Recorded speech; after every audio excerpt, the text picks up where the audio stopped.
podcasts brought to you by Real Terrio Radio. Around the world today here on Real Terrio Radio.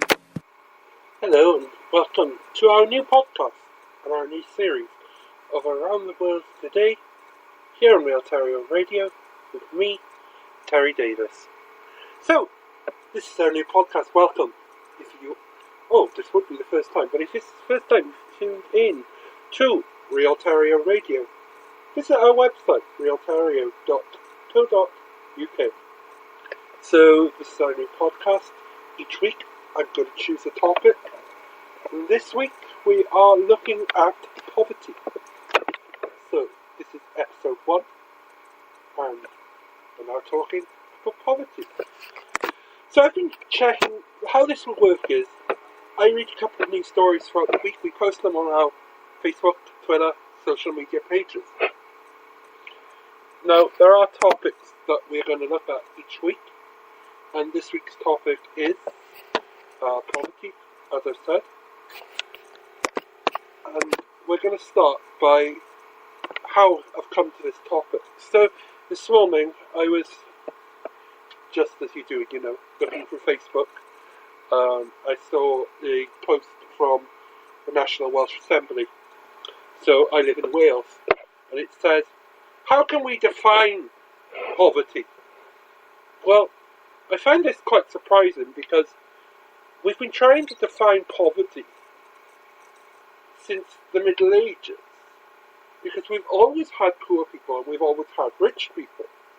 But now we're trying to put a definition to something we already have a definition to, instead of trying to tackle it. And I find this quite repulsive, to tell you the truth. Because surely, instead of trying to label it, we should be trying to tackle it. Maybe I'm wrong, maybe I'm right, but I'm not the person to say this. But I know that my belief is that we should be trying to tackle poverty instead of trying to put labels on something. So, the definition now of poverty here in the UK is relative poverty. Now, relative poverty generally means that a person can't afford an ordinary living pattern. So this could be going to see friends. This could be going out for a drink with friends, and so on. So, this is excluded from, they're excluded from activities and opportunities that people who have money are able to do. So the average person, enjoys, that the average person enjoys.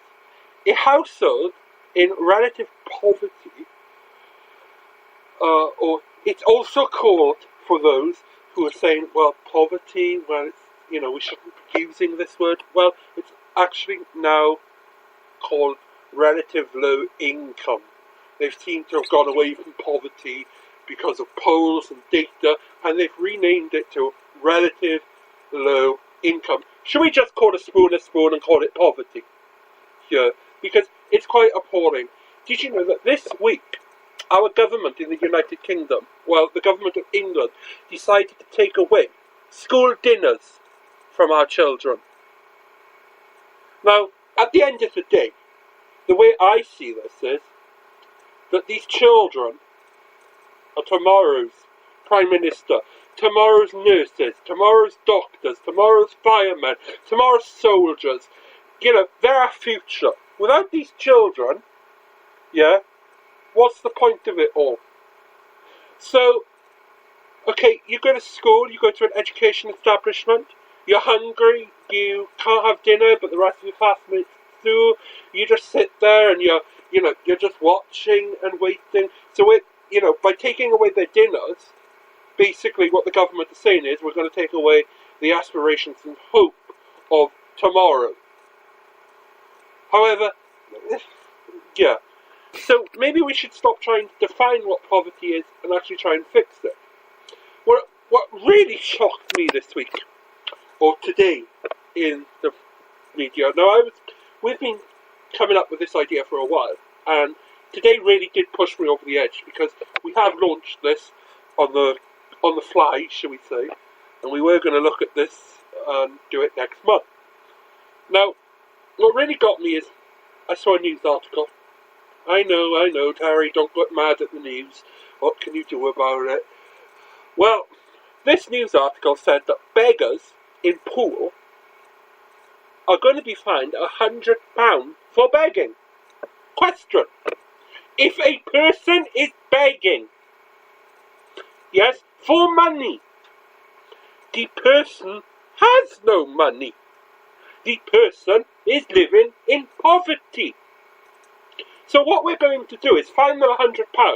Okay, that's fine. So it's a fixed penalty notice. However, when you don't pay a fixed penalty notice, you're taken to court. So now we're at the courts. Yay, whoop-de-doo. So the judge said, can you pay your fine? The person says, no. The person is brought back to court then, because they can't pay their fine for non-payment of a fixed penalty notice. Meaning that they have to be sent to jail. Now, in a time when our government tells us our jails are overcrowded, our prison staff are overworked, why are we trying to send more people to jail for living in poverty, rather than trying to sort the situation? Did you know that it will cost us money to prosecute them through the courts, to bring them, back to the courts? It would also cost us money to issue their fines, because someone actually has to be out on the streets issuing the fines. It would cost money to house them in prisons. Although they're going to get, the council are probably going to say, well, they're going to get food, they're going to get a bed, and they're going to get somewhere to live. Well, technically, they've done nothing wrong except live in poverty.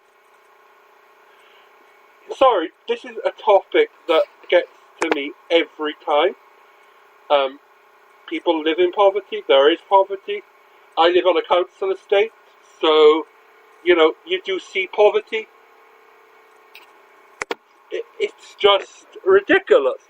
Now, these beggars in Poole and in the Dorset town of Poole, are going to be charged £100. The introduction of the fine in Dorset town was put on hold last month following criticism from the Church of England bishop and residents.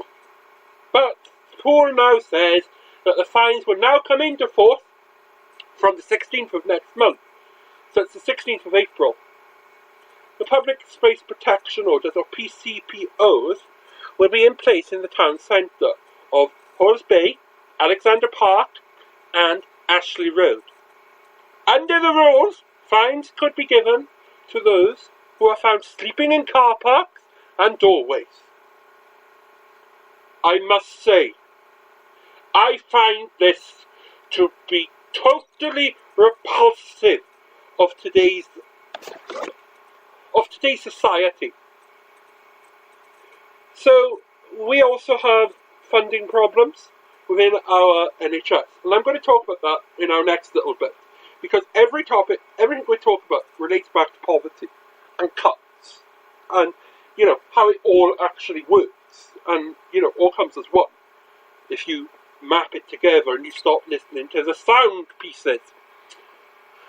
So, according to the Right Reverend Pat Southgate of a homeless charity now, so we're not talking about religion, this woman, although she's a vicar, has gone out and, she works for a homeless charity. So, she kind of knows what she's talking about, being one of the people who goes out and meets homeless people. Now, according to her, this measure does nothing to help the most vulnerable people, and I cannot help but agree with her. How all they're doing is trying to find somewhere to sleep, and we're going to send them to jail for that. They're trying to feed themselves, so we're going to send them to jail for it.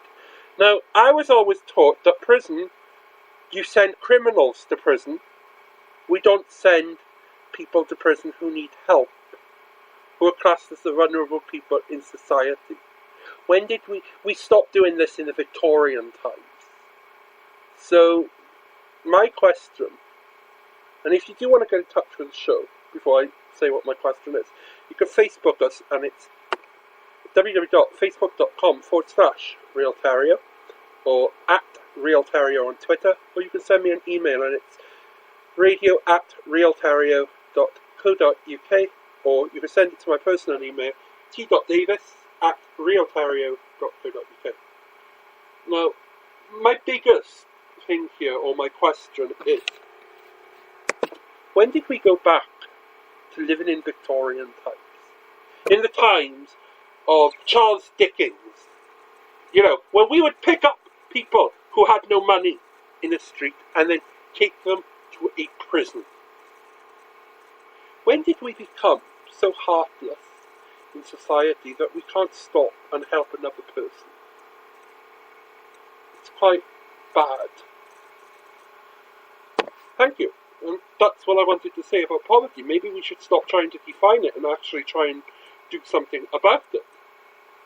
Now, yesterday, my next topic actually will be now talking about the NHS and the funding problems.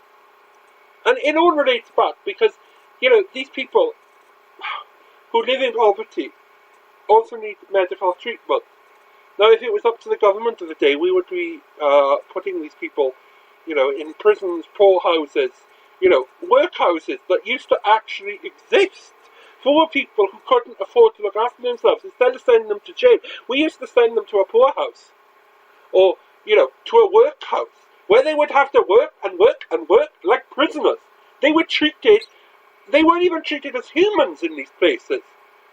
It's quite extortionate that this council has gone down the route that, yeah, the taxpayer is going to be paying for the prosecution. How about we ask the taxpayer of Poole and, you know, and Dorset, is this what they want?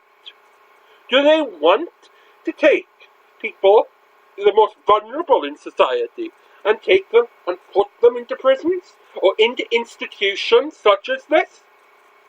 That, you know, we kind of got rid of after the second, even before the Second World War, in most cases. So, we've just gone back, you know, 70, 80 years. But this is fine if you're living in today's society. What happened to looking after the society? What happened to the caring society? Yeah, that went in 2010. But this isn't a political, you know, this isn't about one political party. This is about all of them. Did you know that MPs have just voted a 1.8% pay rise? That's 1.8% pay rise. However, if you're a nurse or a fireman or a paramedic or a policeman or even, you know, a Coast Guard someone who works for the Coast Guard, someone in our emergency services, or even a social worker, you're in a pay cap. But the MPs, the political people, have just voted themselves a 1.8% pay rise. It's nice work if you can get it, isn't it? Now, my question to the MPs is, firstly, you're getting a wage of £77,000 per annum. But you also get, on top of that, expenses, second home, you know, and so on. Why can't you have one or the other, and then the money that we save, we can actually put in to dealing with poverty? In the real world, who gets expenses, a house, a second house, mind, for free, on the taxpayer, fully paid, £77,000 per annum, and then a 1% pay rise? Who in the real world gets that? Because I know it doesn't. Now, my time is running out here for this podcast. Do join me again for another podcast, for part 2 of the podcast, later on. Thank you, and I'll see you in a bit.